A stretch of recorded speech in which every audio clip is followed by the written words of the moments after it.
und ganz herzlich willkommen auf meinem Video. Freut mich, dass du eingeschaltet hast, denn heute probiere ich mal etwas Neues aus für mich. Und zwar male ich zusammen mit dem Künstler Bob Ross ein Bild, beziehungsweise befolge ich sein Tutorial und bin mal gespannt, wie gut das klappt. Ich wünsche dir jetzt erstmal ganz viel Spaß bei dem Video. Und wenn du meinen Kanal noch nicht abonniert hast, würde ich mich freuen, wenn du das jetzt einmal schnell nachholst und kein Video mehr verpasst. Genau, wie ihr sehen könnt, um dieses Bild soll es heute wohl gehen. Ich bin mal sehr gespannt, inwieweit ich das wirklich 1:1 nachmalen kann und wie das funktioniert. Auf jeden Fall werde ich zwischendurch wohl ein paar Mal stoppen müssen.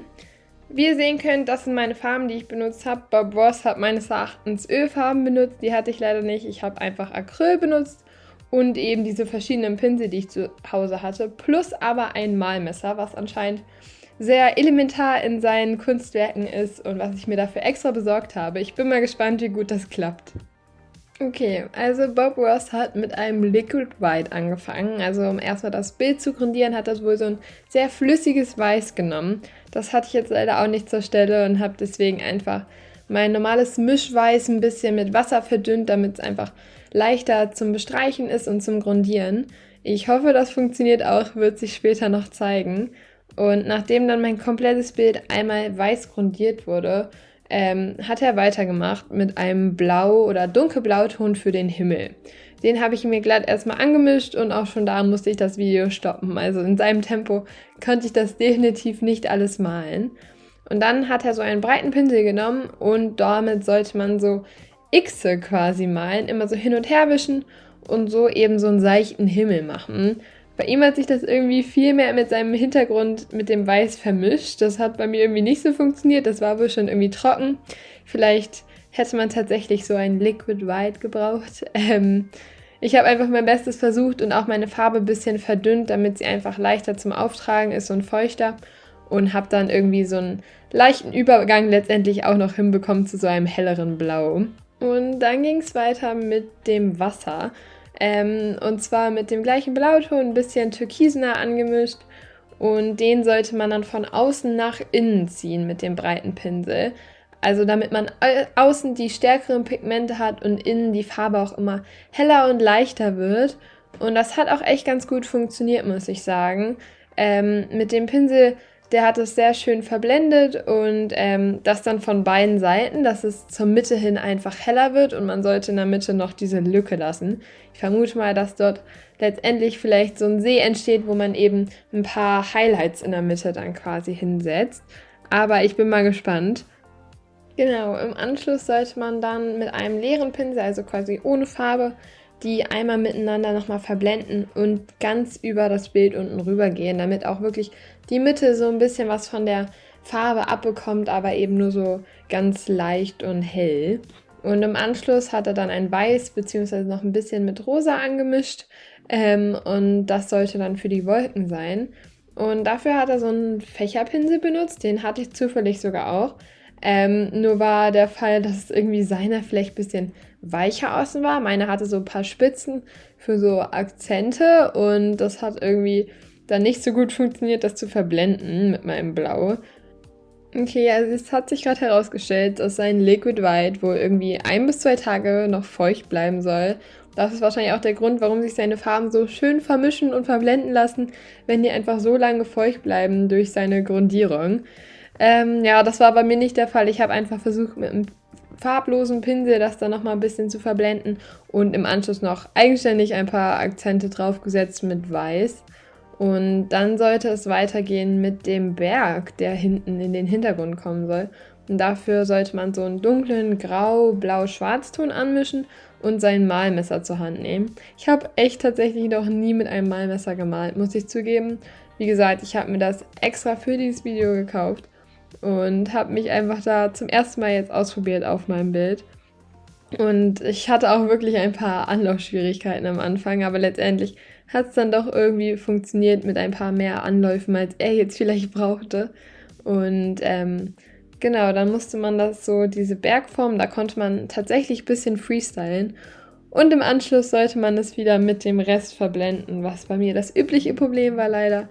Aber auch hier irgendwie hat es dann funktioniert. Mit dem Pinsel ein bisschen feucht machen, ging das dann doch am Ende. Weiter sollte es dann mit Schnee auf dem Berg gehen und dafür dann wieder das Malmesser verwenden und einfach weiße Farbe nehmen und die über das Schwarze quasi vom Hauptberg einmal rüberziehen, damit der auch schön mit Schnee bedeckt ist.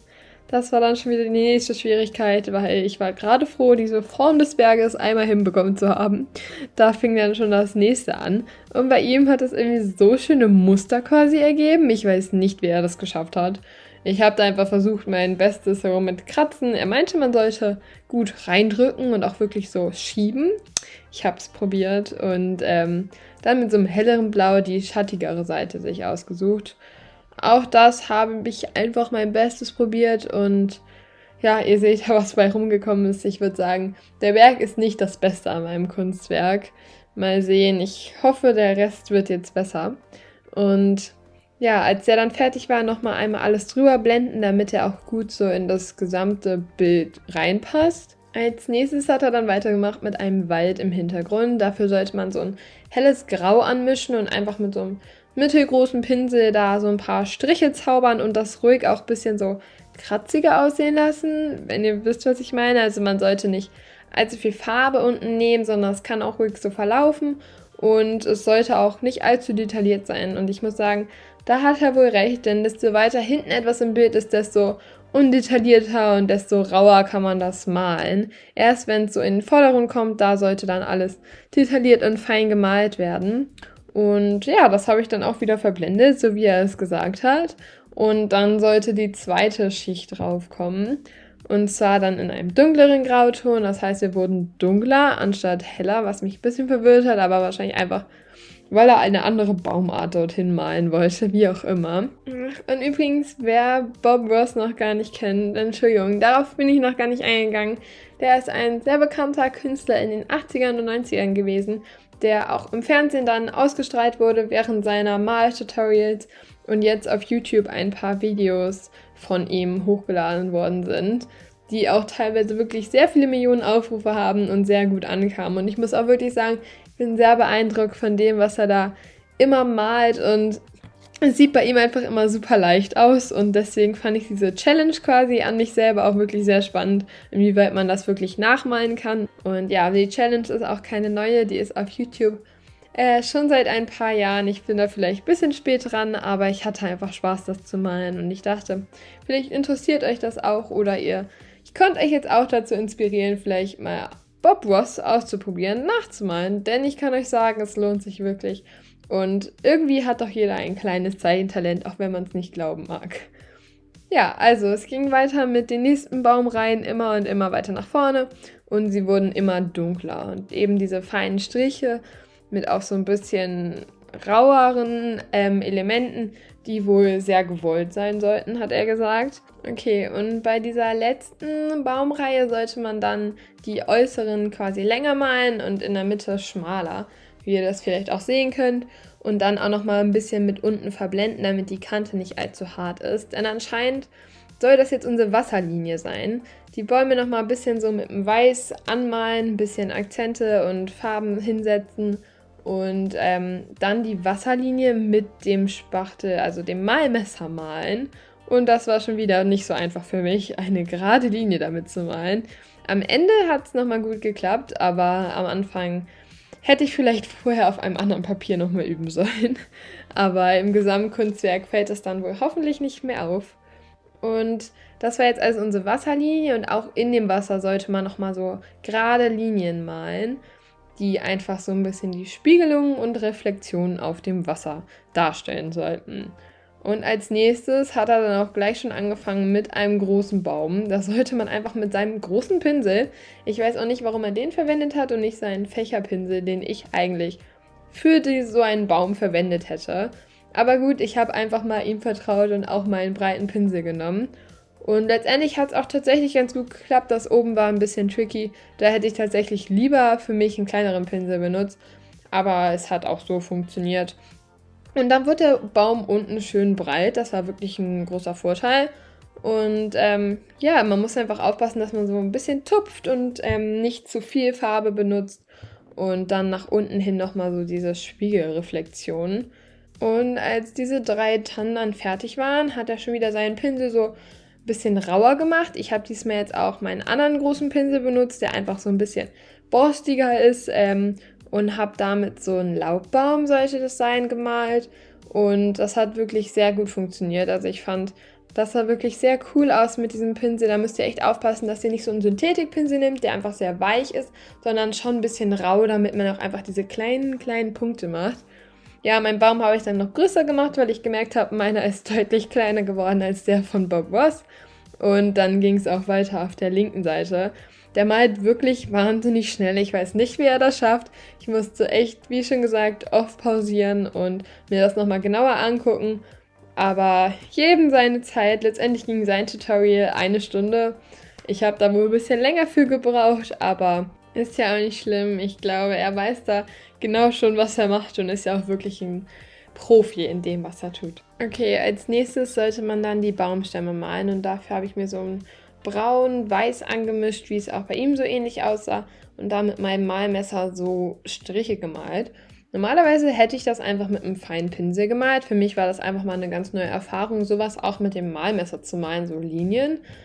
Und ich glaube, wenn man das ein bisschen mehr beherrscht, als jetzt vielleicht ich als purer Anfänger, ist das auch wirklich eine gute Technik dafür. Also es hat sich wirklich ganz gut geeignet. Aber wie gesagt, für mich als Anfänger würde ich eigentlich eher zu einem Pinsel greifen. Und dann habe ich unten nochmal die Büsche verblendet, so wie er in seinem Video.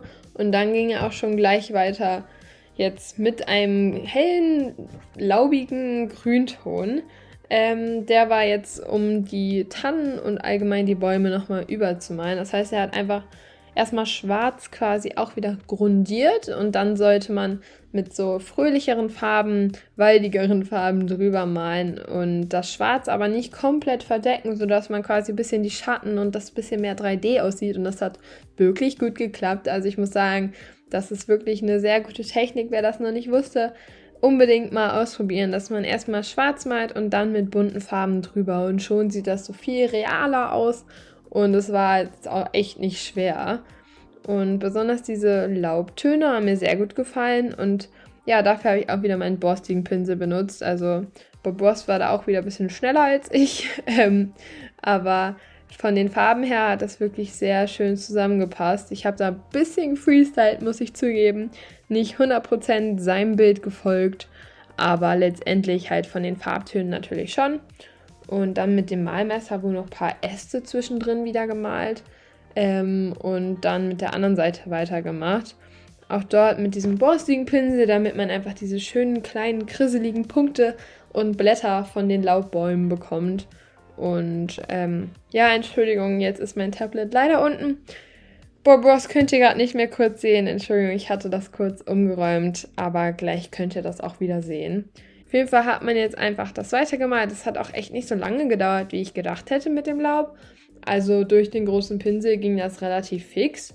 Und dann wollte er noch einen Stein unten hinmalen. Und die Challenge habe ich auch angenommen, wieder mit dem Malmesser zu malen. Und dann erstmal so schwarz-grau zu malen. Und danach mit weiß rüber oder weiß-braun diese Akzente wieder zu setzen. Bisschen Schatten und einfach damit es realer aussieht. Und letztendlich ist er wirklich ganz schön geworden, muss ich sagen. Also besser als meine Berge allemal. Und als nächstes wurde dann quasi noch so der Untergrund von den Büschen an der rechten Uferseite gemalt.